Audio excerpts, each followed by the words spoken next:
Hi guys, I'm Adam Wilborn from WhatCulture. And I'm Andy Murray from WhatCulture, here with my precious picture of The Rock. Anyway, coming up today, I'm going to tell you all about John Cena getting married. What a lovely man. And on top of that, I'm going to tell you all about Andrade's WWE future after he went undrafted in the, well, draft. Plus our WWE reusing footage of fans. And I've got an update on Matt Hardy's future in AEW and who he's going to feud with next. This is the news. Let's kick things off. 2 years ago, one of my very first videos on this channel, I posed the following question. The couple issued a joint statement for US Weekly this Sunday, stating that while it was a difficult decision, they still had a great deal of love and respect for one another, which begs the question, is love a work? And today, we can categorically answer without a shadow of a doubt that no, love is not a work. John Cena has gotten married to his partner of a year, 2 years. They started dating in 2019. Do the maths, I cannot.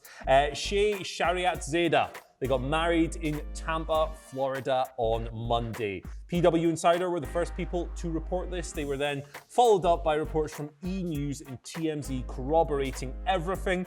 It is described as a secret ceremony. There are no further details on top of that. But they've been dating since 2019. There were rumors earlier this year in February that they'd become engaged because Shea was caught with a ring on her finger while the two were on tour in San Diego. Cena posted something really weird with like a love heart or something, like the sweetie or whatever, to Instagram, as he's known to do. They filed for the marriage certificate earlier this month, according to TMZ. Congratulations to the happy couple. I mean, really, there's not a whole lot to pick apart here. This is Cena's second marriage. He was divorced in 2012. He, of course, famously proposed to Nikki Bella in the ring at WrestleMania 33, and then they were split up by the following year. Nikki Bella is now engaged to be married to her new partner, whose name I've completely forgotten. I am very sorry. But congratulations to John and Shea. Do you think he wore jorts at the ceremony? I think that's a distinct possibility. Yeah, no question. That's definitely what happened. And we love here at WhatCulture. It may not look like it sometimes, but congratulations to everyone. Like you say, Nikki Bella has moved on. She's got a kid. She's got engaged. John is now happily married. It's just wonderful. I suppose the only big takeaway from all this is that the Miz and Maurice could have won that match at WrestleMania. Yeah. And it would have made so much more sense. And oh God, still really annoys me. It was a setup for a wedding proposal, wasn't it? Of all the things you could set up, the big payoff was Juicy John getting. Hey, but look, I love John Cena, man. I'm all he's a bit of a goofball, but when he's fanning around with his jorts and his Technicolor t-shirts and the little stupid towel that says "Don't give up" or whatever, hey, good for him. He deserves to be happy. Exactly. Just congratulations to both of them and to Nikki and her partner as well. Everyone's happy. There, I don't know what else to say. Let's move on though and talk about an interesting story developing around WWE reusing footage of fans, especially for episodes of NXT. This was spotted actually by WWE and AEW fan Jessie Davin. She tweeted last night whilst watching Dynamite that they were reusing footage of her on NXT. You could see it when they did a shot of Breezango watching that number one contenders tag match, and she was like, I'm not watching NXT, I'm not in the crowd, I'm watching the anniversary episode of AEW Dynamite. Now, she didn't have a problem with them reusing the footage, and Fightful Select have also reported that previously fans have said that they've been seen in the crowd when they weren't actually watching Raw or SmackDown or whatever it is that they are watching. WWE hasn't opened the whole digital signups thing for the CWC, for NXT basically. They have allowed selected live fans back into the building for these shows, but it does seem to be that the video walls are populated by previous streams basically. Weird to find this out, Andy, but not completely surprising. And, I mean, not that much of an issue, I suppose. Nah, it's more interesting than a big deal, really. I think, when the news came out that they weren't opening signups, I just figured they were doing an invite thing, as they've done with the attendees, friends and family or whatever. But, no, it sounds like they're just taking previous streams from the Thunderdome. It's kind of interesting. It feeds into the idea of like this kind of manufactured atmosphere because the sounds that are being piped through the speakers in that building are not what's being replicated on the screen. So it's kind of an interesting thing to think about what's going on backstage there. Is Triple H deciding, hey, Road Dogg, you're not great at a lot of things, but I tell you what, when such and such comes out, you push this pop button, and when the heel comes out, you push the boo button. There was things like last week when Ember Moon was cutting that promo, and it was like the noise in the background was like someone was having a conversation at a train station. It was really strange, and so it creates an interesting production situation. I just love the idea of Road Dogg sitting there hammering a pop button with a stupid mallet, however, controlling the crowd reactions from there. But yeah, it's a cool little snippet, I think. I just like the time when they press the wrong button. It's all of the same person. It's all Jesse, David, or whoever it may be, just reacting to the one thing, or all shocked Undertaker guy. I was going to say, if they just flip the wrong switch and it's all him, the greatest fan reaction of all time. Maybe we could get the guy in the Everton shirt as well. Why not? Mix it up. He tweeted me the other day because I referenced him in that WWE audience members, as did shocked Undertaker guy. So nice. Friends of the channel. I'm pretty sure Everton guy showed up on Dynamite last night in the stands. Yeah, he did. Please correct me if that's wrong. Shout outs to that dude. Let's Andrade, he's also a dude. Let's talk about him.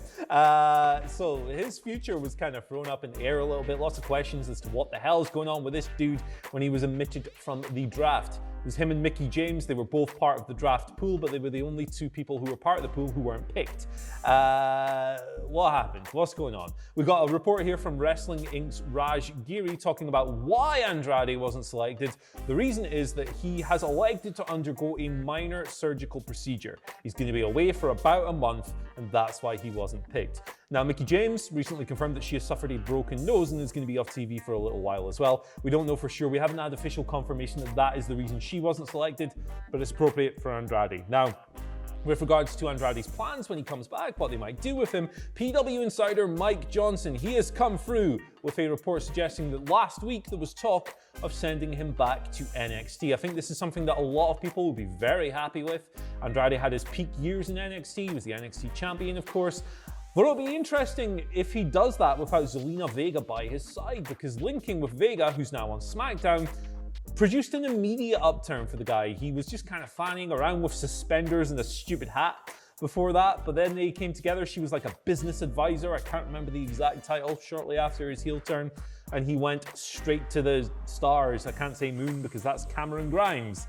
I wonder how he'd fare on his own without Zelina Vega down there, but you know, can't really be much worse than his past few months on the main roster, in which he just loses all the time. So there we go. Yeah, exactly. The fact he went undrafted, and I think in the previous draft he was like first or second round draft pick, speaks volumes of how they have handled him on the main roster. Of course, things are all still up in the air. On last night's NXT, they said they talked about Finn Balor's surgery and the fact that they're going to wait for the surgery, the swelling and surgery to be recovered from, and then they're going to make a decision about the NXT championship. I would love to have him come back and him be like, well, as I said, no NXT champion. Guess you're going to have to give it to one of the old gang who've held this title before. Or if Finn Balor says he's okay and you want to book a match for December's takeover, Finn Balor's in the ring saying, guess what, guys? I'm fine, right?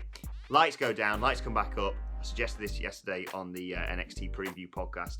And instead of ring ropes, it's just suspenders. Ooh, boom. There's a tease. Also, got to give a quick mention to NXT for bringing back Spin the Wheel, Make the Deal for Halloween Havoc. Good luck to you, Candice LeRae and Johnny Gargano. They're going to be some tasty matches for the titles.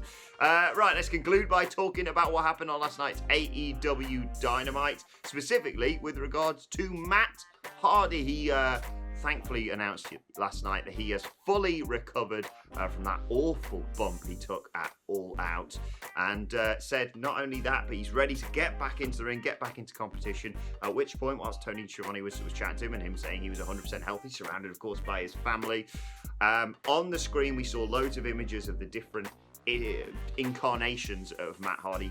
They were set on fire, and Sammy Guevara revealed it was him who attacked Matt Hardy with the baseball bat backstage all those weeks ago when he was meant to be working with Private Party and helping them out when they had their tag team match.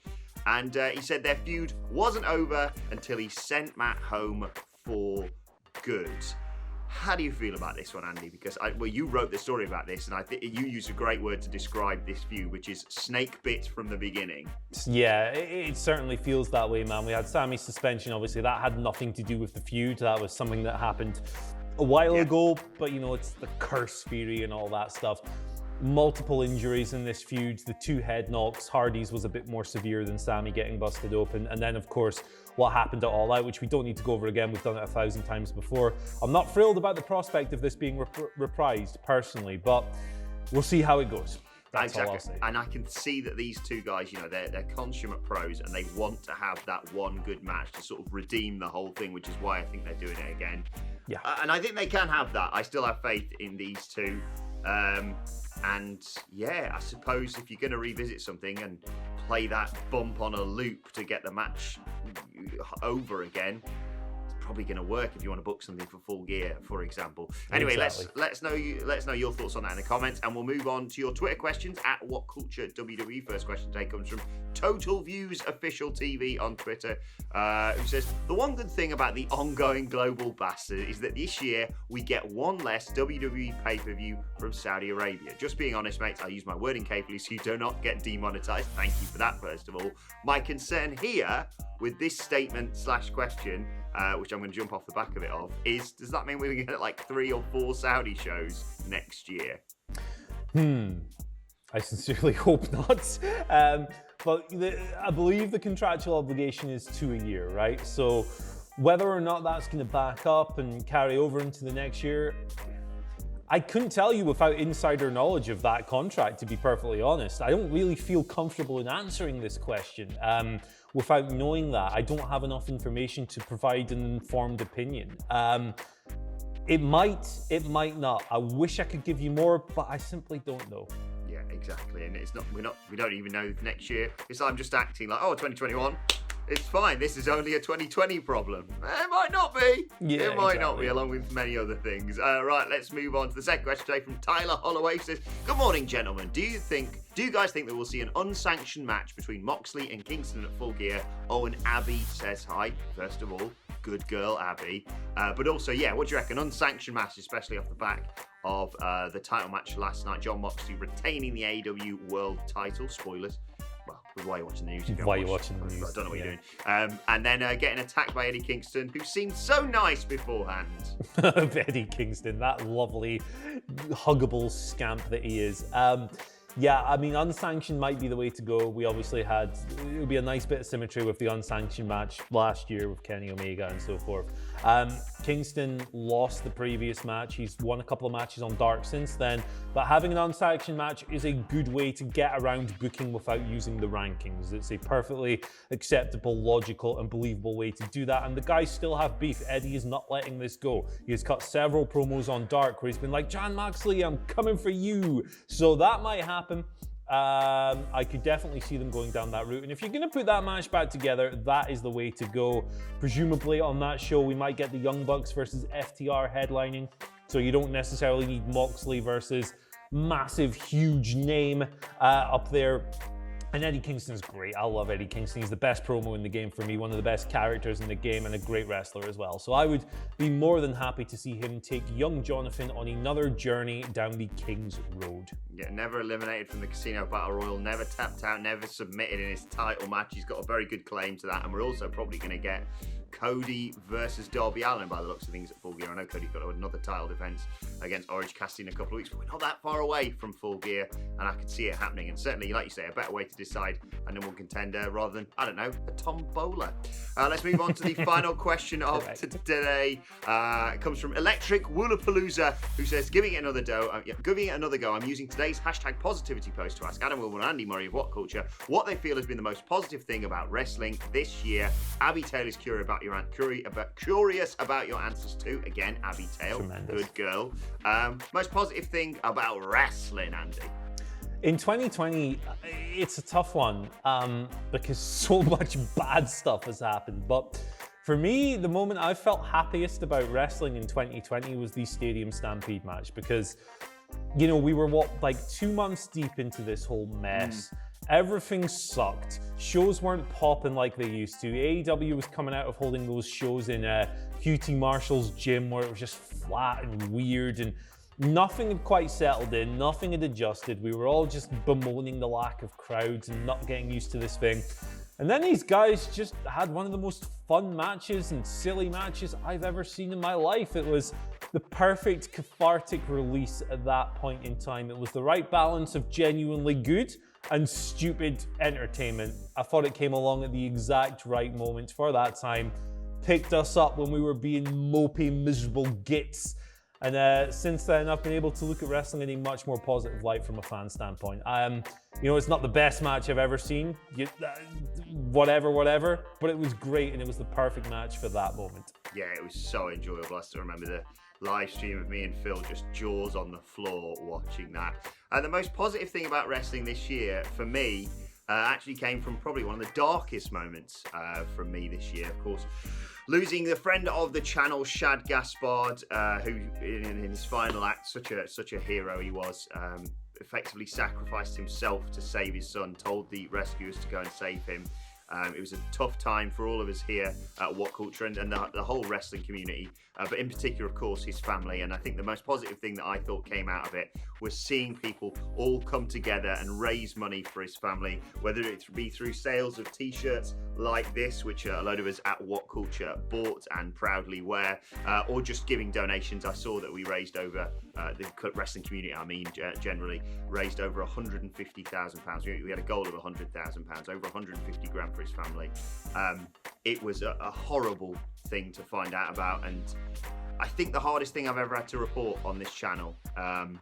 But like I say, from the darkest moment came some real positivity and some real togetherness from the wrestling industry. So that for me was that. But do let us know your thoughts on the positive things from wrestling this year in the comments. And I'll leave today's and finally with All Elite Booking on Twitter at Booking the Elite. Go and follow them, go and like them, go and check out all this because they have made us our own Dark Order numbers and photos for joining the Dark Order. Myself, Andy Murray, Michael Sidgwick, Michael Hamflett, and Phil Chambers. Some great stuff on there. It's well worth checking out. I'm not going to say any more than that because Booking the Elite on Twitter deserve the follows and the likes off the back of that, so go and check that out. And do let us know your thoughts on everything we discussed in the comments section below. Don't forget to like, share, and subscribe. And subscribe to WhatCulture Wrestling on either iTunes, Spotify, wherever you get your podcasts from. Daily Wrestling Podcast. Myself and the Daddy Boys reviewing AEW and NXT a little bit later on today. Plus, you can let us know your thoughts and Twitter questions and animal pictures on Twitter at WhatCultureWWE. Watch there, follow both of us. You can follow Andy Murray at Andy H. Murray. The H stands for Happy Birthday Tama Tonga, but more importantly, happy birthday to a far superior tag team wrestler, Joey Abs. I'm leaving that one alone. You can follow me at Adam Wilborn. Follow us all at WhatCultureWWE. But for now, thanks, Andy Murray. Thank you for joining us. We'll see you soon. Look, all I'm saying is Gorillas of Destiny here, Mean Street Posse here.